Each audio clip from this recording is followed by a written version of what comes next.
Yo halo semuanya, balik lagi sama kita Holonime. Pada kesempatan kali ini, Holonime akan merangkum anime yang berjudul Tag OP Destiny. Apabila ada kesalahan dalam merangkum alur cerita, mohon dimaafkan. Oke, langsung saja kita ke pembahasannya. Anime ini berlatar di Amerika yang dimana musik dianggap berbahaya karena akan memancing monster ganas yang bernama Ditu. Awal mulanya terjadi saat itu dunia dihujani oleh meteor yang membawa Ditu dari luar angkasa, sehingga perlahan Ditu hampir menguasai separuh dunia.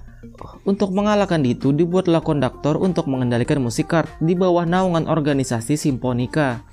Konduktor adalah istilah orang yang memimpin sebuah pertunjukan musik dan musik kart sebagai partnernya. Namun efek samping dari seorang konduktor juga sangat krusial apabila ia berlebihan dalam menggunakan musik kart. Cerita berpusat ke seorang pemuda bernama Asahina Tak. Tak adalah keluarga musisi, yang mana ayahnya juga seorang simponi profesional yang dikenal banyak orang. Namun 10 tahun yang lalu ia kehilangan ayahnya pada pertunjukan festival Symphonica di Boston akibat dari serangan Ditu. Dari kejadian itu ia hanya hidup sebatang kara dan diasuh oleh keponakan ayahnya. Ia bernama Ana dan adiknya yang bernama Cosette. Tak dan Cosette sedikit tidak akur, dan Cosette menyindir Tak yang hanya menghabiskan waktunya setiap hari hanya di rumah saja dengan bermain piano. Namun suatu ketika Tak mulai menerima keberadaannya Cosette karena memahami musik yang ia mainkan. Itu dikarenakan ternyata Cosette juga bisa memainkan piano. Lalu Cosette pun mengajak Tak agar tampil di acara festival di sekitar rumah mereka. Awalnya Tak menolak, namun ia terpaksa datang ke tempat itu karena mengetahui Cosette memainkan lagu yang cukup sulit. Untuk mengimbangi penampilan Cosette, ia pun join bersama. Semuanya merasa happy dengan permainan piano mereka. Namun tidak lama di tempat itu terdengar suara ledakan besar beserta kemunculannya Ditu, yang mana dari kejadian itu membuat tangannya Tak terluka parah dan meninggalnya Cosette di tempat kejadian. Dari tubuhnya Cosette bangkit sesosok musik kart, lalu menjalin kontrak dengan Tak sebagai konduktornya. Sebagai bayaran ia akan merenggut jiwanya Tak dan mengambil alih tubuhnya Cosette, dan ia menamai dirinya sebagai Unmei, seorang konduktor senior yang bernama Lenny, dan musik kartnya yang bernama Titan merasa bertanggung jawab untuk membimbing Tak dan juga Unmei agar menjadi konduktor yang sesungguhnya, karena kebangkitan Unmei sebagai musik kart dinilai tidak wajar karena tanpa adanya campur tangan laboratorium Symphonica. Lenny menjelaskan, di masa lampau padahal ia sudah berhasil memukul mundur Ditu dari negara ini. Namun entah kenapa Ditu tiba-tiba muncul di pusat kota yang membuat Tak dan Cosette menjadi sekarang ini. Keadaan Cosette yang sekarang sangat membuat Ana bersedih, dan ia harus menerima keadaan bahwa kini Cosette telah tiada.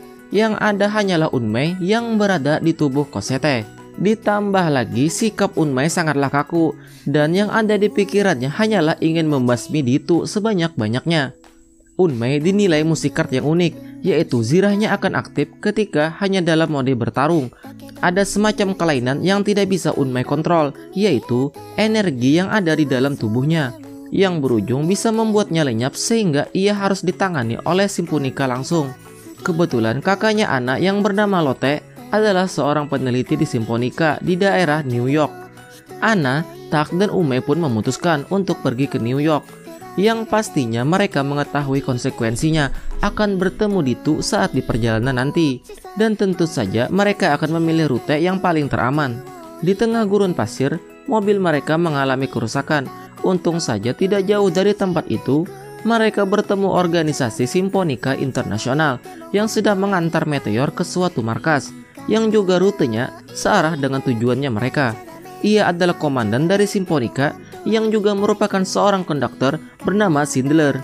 Ana dan yang lain pun ikut menumpang. Saat di perjalanan Ditu muncul, lalu Tak dan Unmei mengalahkan mereka dengan kekuatannya.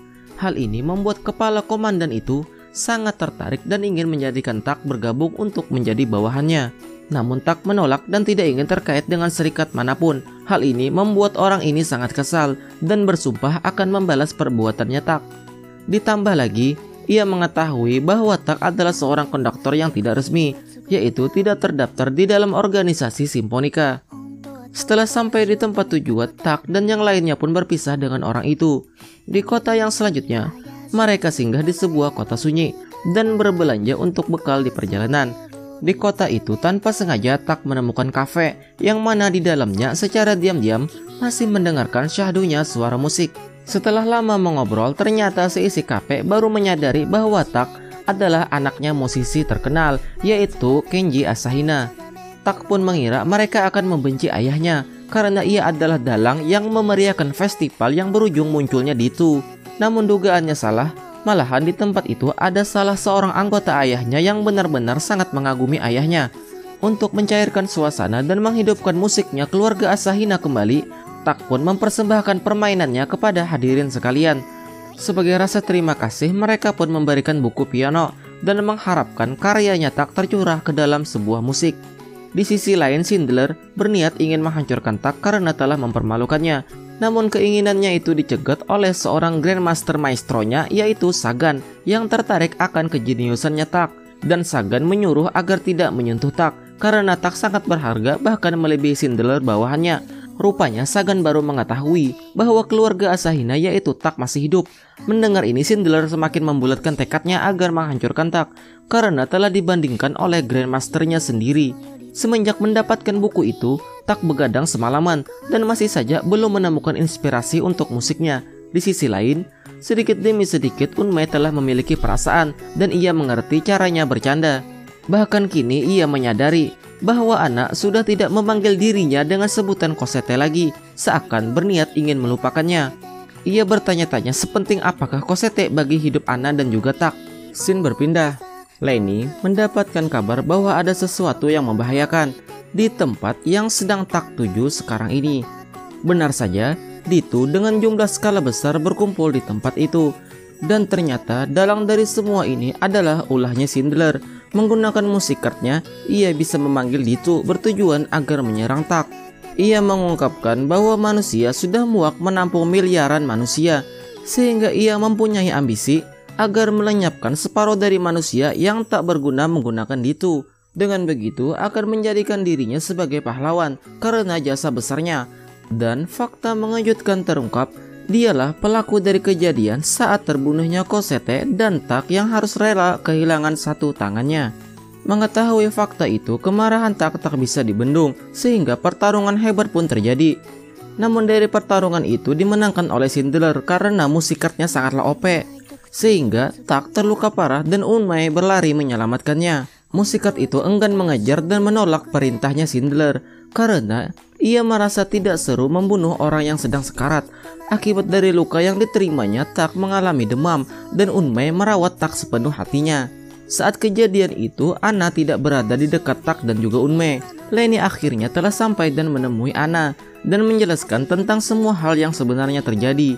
Di sini Anna berharap Tak dan Unmei masih selamat dan ia berjanji akan belajar menerima Unmei dengan keadaannya yang sekarang tanpa memaksa menjadi dirinya Cosette.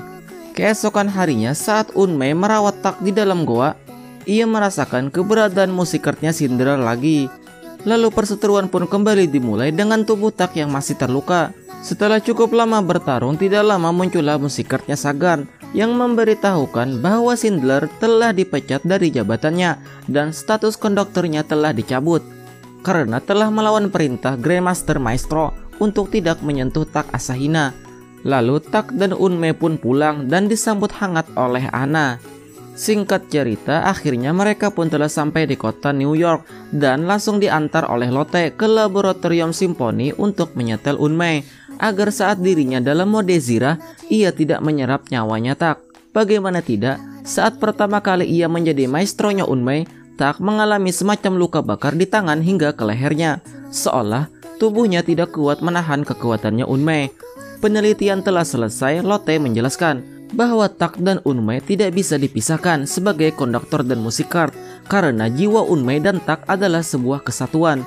Jika Unmei tidak menyerap nyawa Tak waktu itu, maka ia sudah akan mati. Dan Tak pun juga mendapatkan keuntungan semenjak menjadi konduktor. Salah satunya tangannya yang kembali pulih, yang artinya mereka saling membutuhkan satu sama lain.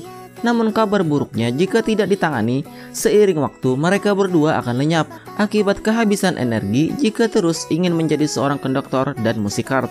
Scene berpindah. Saat menjelang senja, Unmei merasakan ada suara dari dalam tanah yang mana sepertinya ada seseorang yang sengaja ingin memancing Ditu ke pusat kota New York.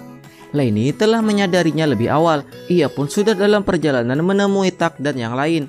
Saat mengobrol, Sagan yang merupakan atasan tertinggi Simfonika tiba-tiba muncul di hadapan mereka. Yang ternyata Saganlah dalang dari semua ini.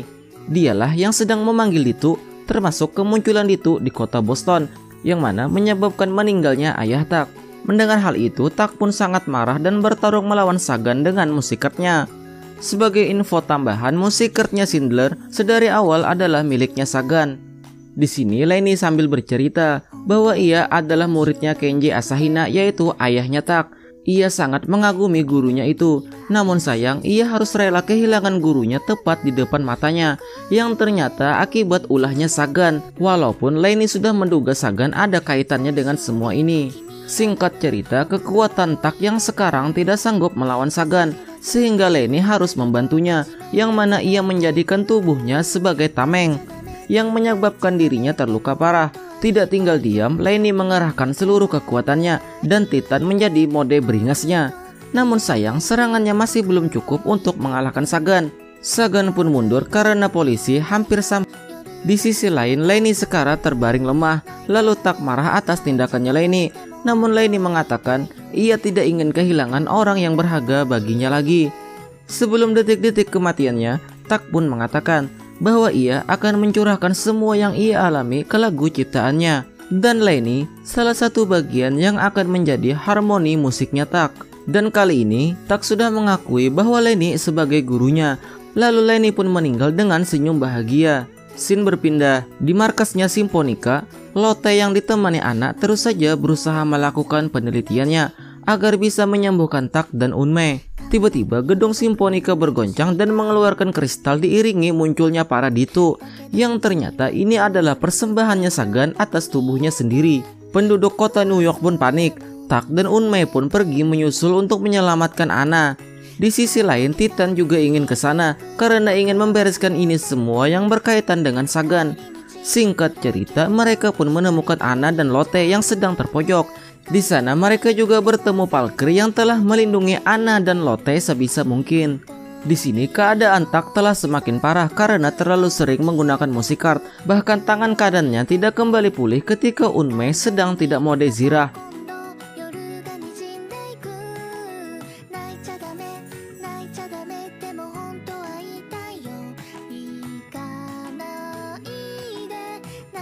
Singkat cerita, mereka bertemu Heaven dan Hell, musikartnya Sagan. Lalu mereka berdua pun bersatu dan berubah menjadi makhluk yang bernama Orpheus. Di sini Unmei akan melawannya, sedangkan Tak terus melanjutkan perjalanannya untuk mencari Sagan. Tak lalu menemukan Sagan dan mengetahui apa tujuan Sagan selama ini. Ternyata ia berniat ingin mengumpulkan Ditu di satu titik, yaitu di kota ini, lalu menghancurkan Ditu beserta kota seisinya. Tak lalu menceramahinya bahwa tindakan tersebut seperti pasrah akan keadaan dan sangat tidak menggambarkan seorang konduktor.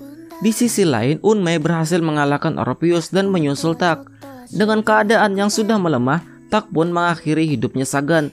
Lalu Shin memperlihatkan sebelum hancurnya gedung itu, mereka berhasil kabur dan terdampar di pantai. Mereka sempat mengobrol kecil dan Tak menyanyikan lagu ciptaannya yang telah selesai.